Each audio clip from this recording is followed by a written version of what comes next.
So many people are asking again, where is Kate? Where is Princess Catherine? Back in March, we were all calmed down a little bit when Princess Catherine came out and made an announcement that she had been diagnosed with cancer, and she was just asking many of us to calm down. She said it, of course, in a very princess way, and to just show respect to her family during this time when they had to endure and go through this chemotherapy that she was going through and her treatment. Really good news is that we did get an official announcement as to when we should be expecting her back to work. This came from Kensington Palace. We haven't heard an official, let's say, health update from them since March. And this said the Princess of Wales will not be returning to work until her doctors officially give her the green light. However, early childhood education will still be a really important cause to her, early childhood development. And then they did have a post with her responding to early childhood education. So it's all moving in the right direction. Just about the time that the rumor mill is starting to circulate again, like, hey, I don't know, she may be on her way out. That's what people are saying. People are questioning Prince William again and his relationship with Rose Hanbury. At least I've been getting notes like that. Princess Catherine did make a return because she issued her first major update on a project since her cancer diagnosis on Twitter with her husband at I believe the Kensington Palace account. It is Mental Health Awareness Week, and in a joint statement or post with her husband, the Prince of Wales, they highlighted the psychological struggles of young farmers all over the UK. And in my opinion, being somebody that's from a family of farmers, in the US too, it's a tough gig.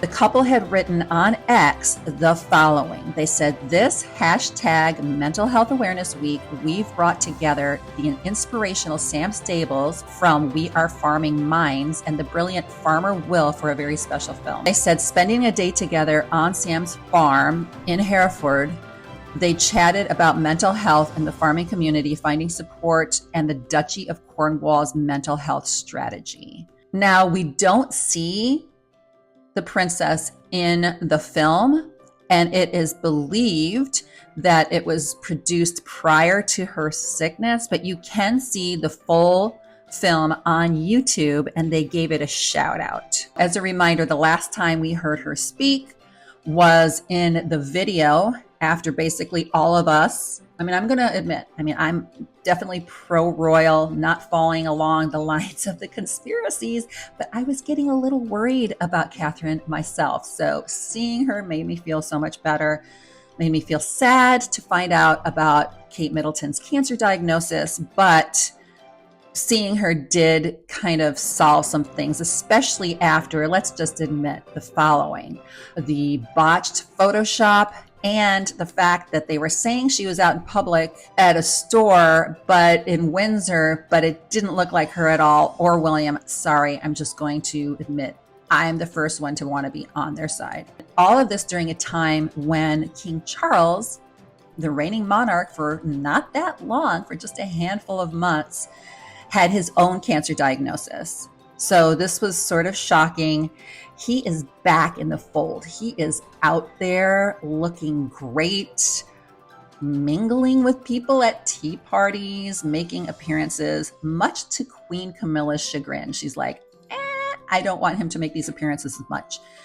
There are also many royal commentators who are saying that King Charles is extremely protective of Princess Catherine right now, does not want anybody kind of messing things up and letting her just chill out for a while. She has been the perfect princess, and she just needs this time.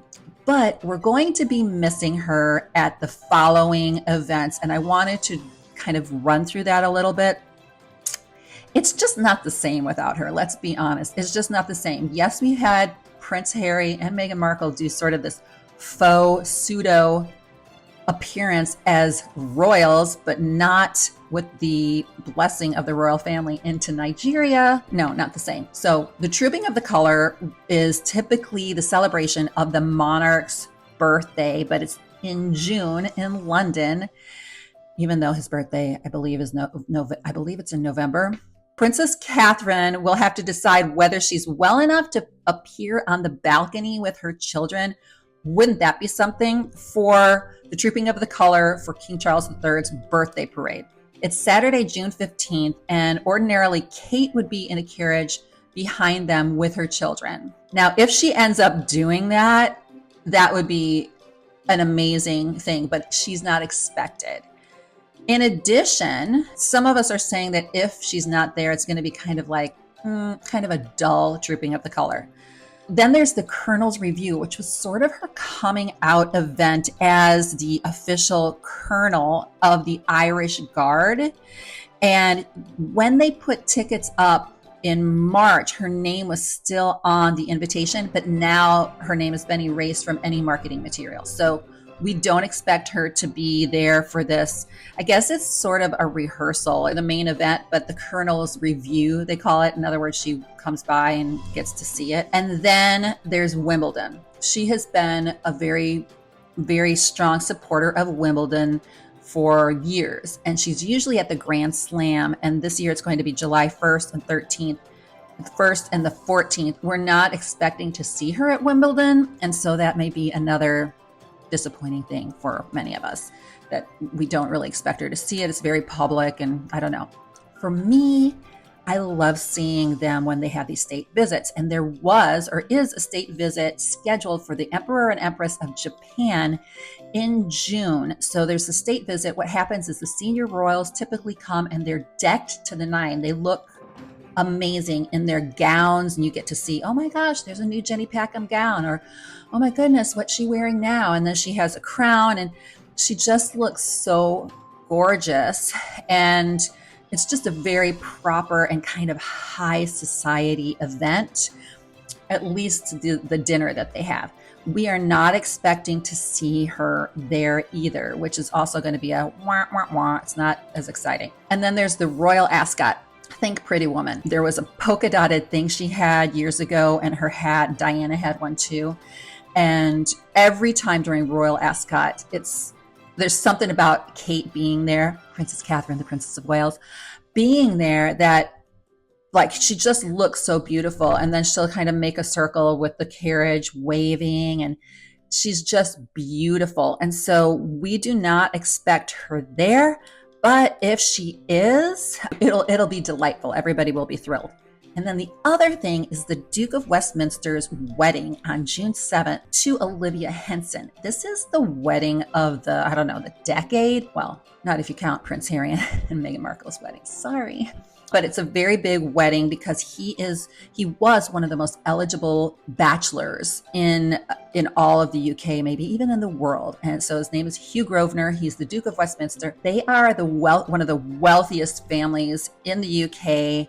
He is worth about $10 billion. He's marrying Olivia Henson. There's going to be 400 people at that wedding, and Kate is not expected to attend that either. Prince William will. So those are the events that we won't see them at. I have to mention, there does seem to be sort of a rumbling again of where's Kate, where's Kate, where's Kate? And I'm hearing the rumors again, hearing that he really is having an affair with Rose Hanbury. This thing will not die. This has been going on for, I'm going to say 5 or 6 years that these rumors have been out. Rose categorically denies it, as does the family, but we rarely see Kate and Rose in the same place. And there was rumor that she was like, I don't want Rose around. When I'm around, keep her away. I think the press would be more on it if it was true. And then the other concern is this Thomas Kingston death. It's like, was it really self-inflicted? It seems to be an open and shut case, or not. So there's a lot of mystery right now regarding things, and having Kate gone doesn't make William look as good as he has in the past. And many people are referring back to Harry's book where he's like, that man's a hothead. And so I'm just saying that her absence is not helping this image issue. And anytime a new monarch comes in, and it's still so new, it's bumpy to begin with, but it's really highlighted and magnified because of the Prince Harry and Meghan Markle issue. She has not come back. The kids have not come back. And of course, when Harry was here, the king had his garden parties, which seemed like so much fun, but they were just miles apart, didn't see each other. So there's that drama too. A lot of questions. It's like watching a real life soap opera. But we do wish Kate Middleton, the Princess of Wales, Princess Catherine, all of the best. And we're hoping that she is healing fast and that she has a long life, because there's nobody better, in my opinion, to be the next Queen of England. She has been excellent in everything that she's done, and we really wish her well. So let me know your thoughts on all of this. What are you missing? And please do subscribe. I'm Deanna from Hot for History, where I like to share some royal news and history that I bet your history teacher would never dare to teach you.